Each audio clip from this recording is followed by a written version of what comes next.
Now, a raft of radical changes in the implementation of the competence-based curriculum will see a reduction in the number of subjects taught in schools and more emphasis placed on final examinations in junior and senior secondary schools. The Presidential Working Party on Education Reforms is proposing that at the end of junior secondary, the learners will sit a final assessment similar to KCPE under the 844 system, which will make up 60% of their final score, while the remaining 40% will be sourced from assessments conducted at the end of grades 8 and 7. Shadrach Miti explains.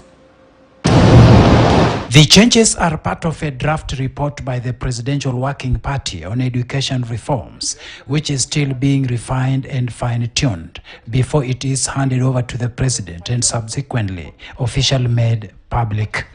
Under the proposed reforms, there will be changes in testing learners, with grade 6 learners sitting the Kenya Primary Schools Education Assessment KPSEA solely for monitoring their progress. However, the assessment will not in any way inform their transition to the next level, as the progress to junior secondary will be automatic. And there could be a complete shift in the management and assessment of exams, with the Kenya National Examination Council set to be renamed the Kenya National Assessment Council, which will administer all the final exams and assessments. At the end of junior secondary, the learners will sit a final assessment similar to the KCPE under 844, but will only make up to 60% of their final score. The remaining 40% will be from assessment conducted at the end of grade 7 and 8. The summative result will give the learners their final score and will be important in informing which senior secondary school they will join. This will be another deviation from the previous arrangement, which had recommended that the final assessment carries only 40% of the final mark, as the remaining 60% fetched from the classroom assessment. At grade 12, which is the end of senior secondary school, the learners will also take a summative examination similar to KCSE that will carry 70% of their final mark.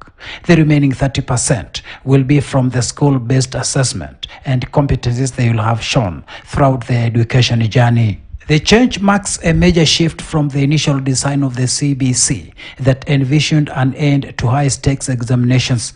Sources have informed us that the changes in the structure and arrangement of assessment were informed by the concerns raised over the integrity of school-based assessment, following fears of compromised scores uploaded by the teachers to the Kenya National Examination Council portal.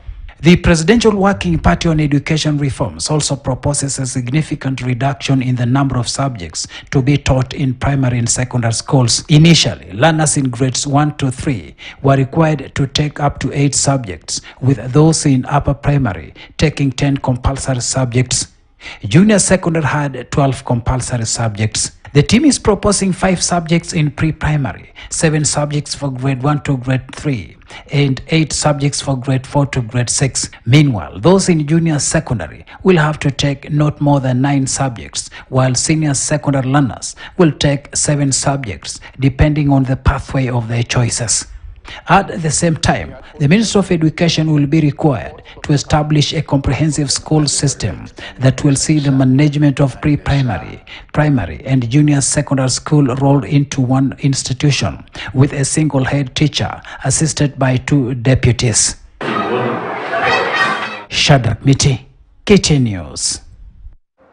Moving on, the opposition now says it is all systems go ahead of Friday.